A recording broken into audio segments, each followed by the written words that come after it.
Well, on our last video for 2020, we have a look. Will the stock market bubble collapse?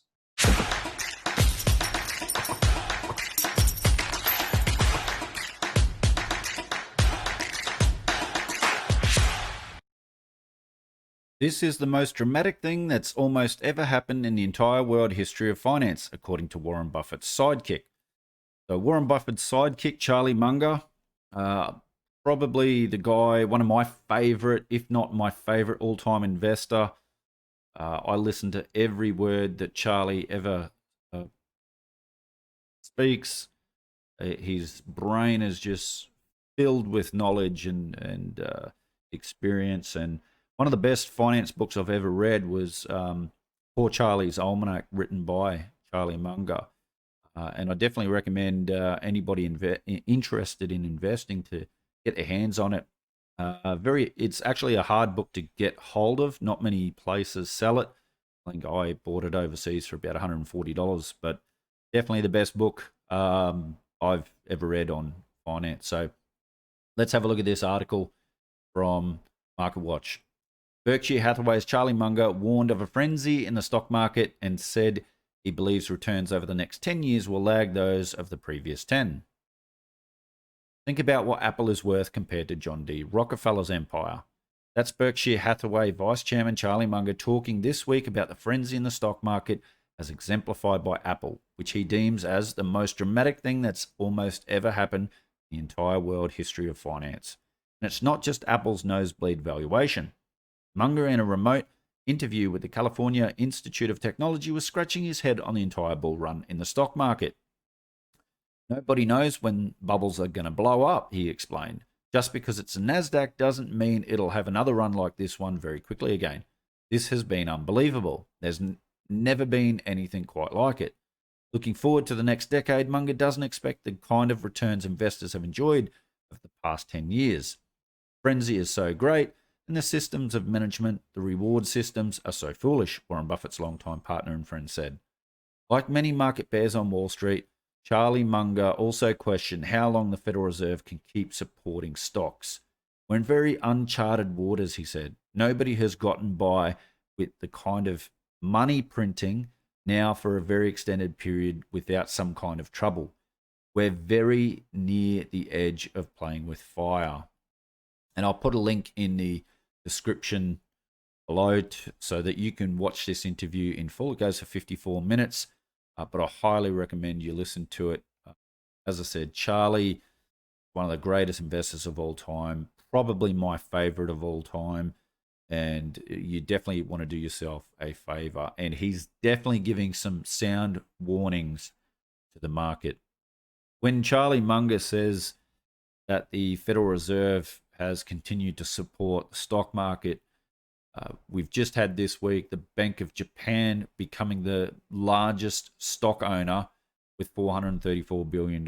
So the Japanese central bank has been buying stock market and is now the largest stock holder in Japan.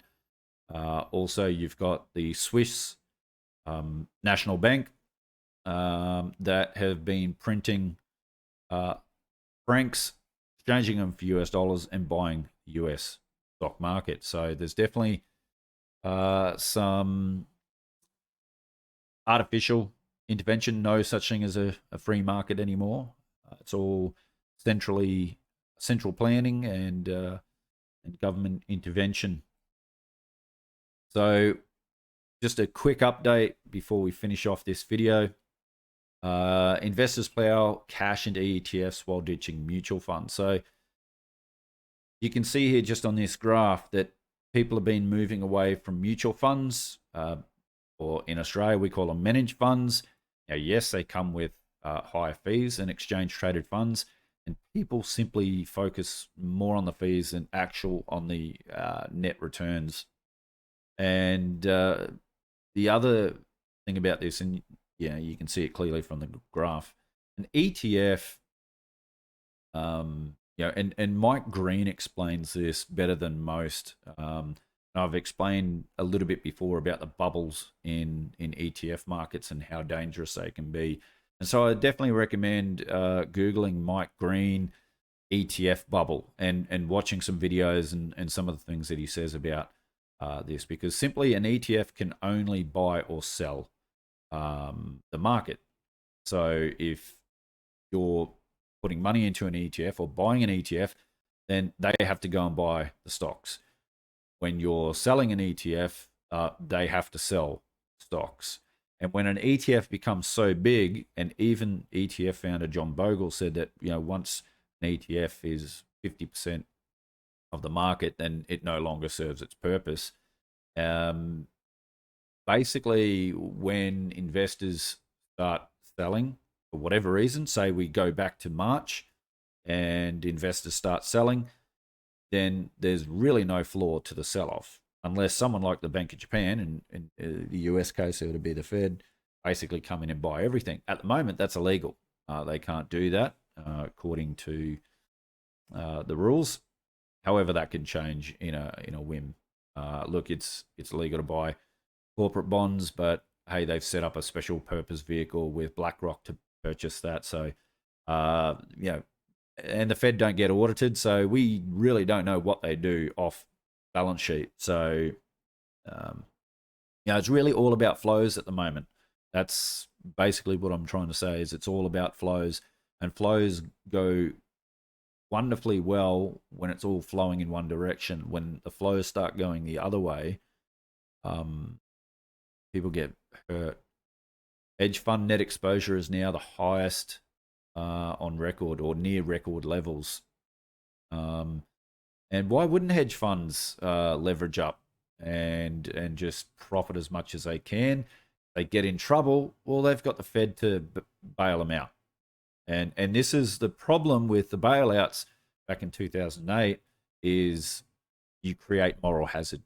So you basically say to the financial system, the financial sector, take as much risks as you like, and we'll bail you out if you lose. So taxpayers will ultimately be on the hook for your stupidity. Instead of being prudent, making wise decisions, investment decisions, just go and leverage, just pour in, you know what, and if you go broke, we won't let it. We'll come in and bail you out. But there is a big problem heading the way of the US, and that's with the US Treasuries maturing into next year. So probably the best guy that talks about this is Luke Gromen, and basically it comes down to three options: default, and well, I can't remember the other one, and print, more burr. So these are treasury securities that need to be paid back. So this isn't necessarily adding new currency units. This is just paying back what's owed, and so obviously they're going to try to roll it over with more burr. This is a big issue that nobody's talking about in the financial media. Seeing the US M1 currency supply absolutely skyrocket. I've shown in other videos the M2 currency supply absolutely skyrocketing. Showed you the Australian broad currency supply skyrocketing as well. Now, this is the interesting thing, is the deflationists are saying, well, there's no CPI inflation at the moment. All this currency printing, and there's no CPI increases. But what is happening at the moment is we should have massive deflation. You think we've shut down the global economy? We should have massive deflation. Assets should have already crashed big time. Businesses should have been out of business, bankrupt, households lost everything. But what governments and central banks have done is to put a floor under the prices of assets and other things, and we're even seeing increases in assets and other things. And we are seeing some CPI rises. But what the deflationists are missing, and I recommend that you check out Russell Napier. Now, Russell Napier, he's a legendary investor, economist, and author, and one of he's been a deflationist for the last 20 years, or definitely the last decade, but just recently, and I'm talking within the last couple of months, he has changed his view. Russell Napier is now saying that we're going to get a minimum 4% CPI increase next year. Minimum 4%, maybe even closer to 7 or 8% CPI. And one of the reasons he says this is exactly my argument, and exactly Jim Rogers, the legendary investor Jim Rogers, that yes, all this currency printing has been done, but inflation has fallen off. Inflation velocity has fallen off a cliff, and all this currency is parked. All this currency is parked. And if you check out Mike Maloney's Hidden Secrets of Money, I think it's episode 10. Episode 7, and he talks about Weimar Germany, where all the currency that was printed didn't initially give inflation because people were putting it under their mattresses, they were storing it, they were holding it, and we've seen that savings rates have jumped up dramatically. And because of the lockdowns, we don't have the velocity. Velocity's fallen off a cliff. Jim Rogers' argument is when that demand comes back, when the economy is open up, then this currency is going to come out and play, and that, ladies and gentlemen, is when we see the big inflation. Now, I say CPI increases because I don't use the modern term inflation. I use the original and the true definition of inflation when I talk inflation. And if you're unsure about that, check out my inflation videos where I talk about that. So Russell Napier is saying the same thing, that he believes in 2021 the economies are going to start opening up, and that velocity is going to pick up. Now, he argues that velocity doesn't even have to pick up that much. It only has to pick up a little bit, not even go back to where it was, to have 4% CPI increases. So, and this is a deflationist who's changed his mind. I was also a deflationist. I thought deflation would come first, but governments and central banks have proven they won't allow deflation. They won't allow it. They'll backstop the markets, to backstop assets as much as possible. And so we're going to get that. Now, we are seeing inflation in some areas. So healthcare costs, basically anything that's kind of run by government, we're seeing huge inflation or CPI increases there. But also in foods, essential goods that we can't. Now, I said in my investment thesis videos where I'm investing, so obviously I think there's going to be CPI increases and more inflation. Yet, because of the debt bubble, this is the interesting thing, because of the debt bubble, interest rates will rise as inflation and CPI rises. But central banks and governments won't be able to allow interest rates to rise, because all of a sudden you get not just households and businesses that become insolvent, that can't pay their debts because interest rates are rising too much, but also some governments are going to find themselves in facing insolvency issues because of their level of debt as well. And I'm not talking about your Venezuelas or your Argentinas or your Turkeys or Lebanons, and I'm talking maybe some well-known European countries, perhaps Australia, Canada, amongst others. But what is argued, and Russell Napier, Jim Rogers, Chris Cole, I could go on. There's Peter Schiff. More and more people are saying, well, what these central banks are going to try to do is they're going to try to push down yields. So they're going to create more currency units. So they're going to create more inflation. What? To fight inflation. So they're going to create more inflation to fight inflation. So the central bank will create new currency units, buy more treasuries, to push down, and other assets as well, to push down those yields, push up the prices, to try to cap interest rates, to try to not allow them to go up. So if that's the case, then that is bullish for things like precious metals, because then you got huge negative real rates. You got high inflationary rates or CPI increases, while you've got low nominal interest rates. So then you've got these negative rates, which is just so bullish for precious metals.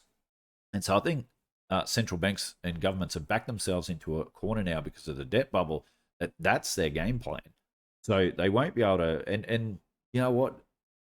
None of them have really been any good at controlling inflation. When that genie gets out of the bottle, it's hard to stick back in.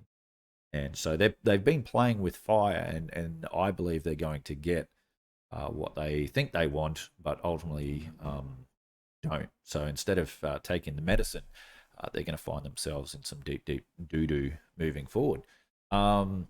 But I shared in my investment thesis part 3 that one of the sectors I'm bullish on is quality farmland.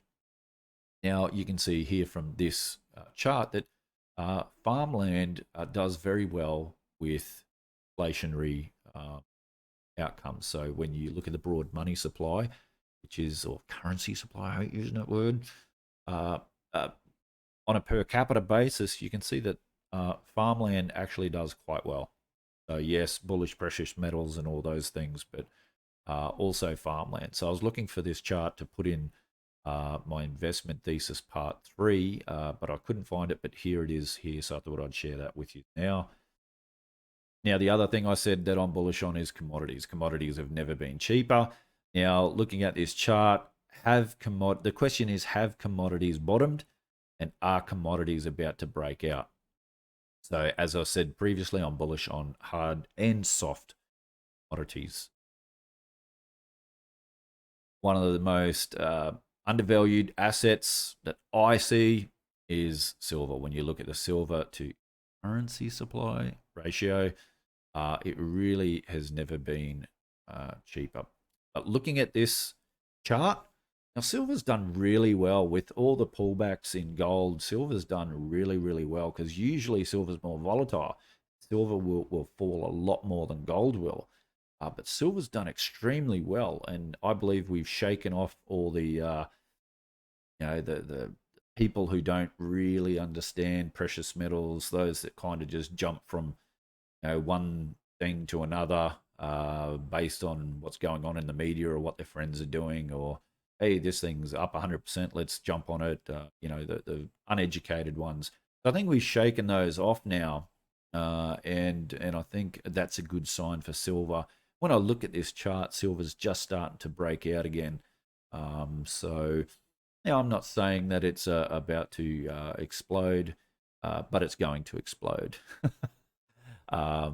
Silver's very bullish. You've heard my arguments before regarding it as just a commodity as we move more towards green energy, or so-called green energy. But that's going to happen. So so there's an update. As I said, I think we're going to get more inflation. We're going to get central banks and governments that are going to continue to try to intervene, going to create more problems than they solve. But ultimately, that's where I've been positioning my portfolio, as you would have seen in my investment thesis videos. And I definitely recommend checking out the full interview from Charlie Munger. Once again, I cannot recommend him highly enough. Probably my favorite all. So anyway, thanks for joining me this year on Finance Uncut. This is our last video for 2020. I want to wish everyone a wonderful Christmas and New Year, and I'll catch us all 2021. See you then.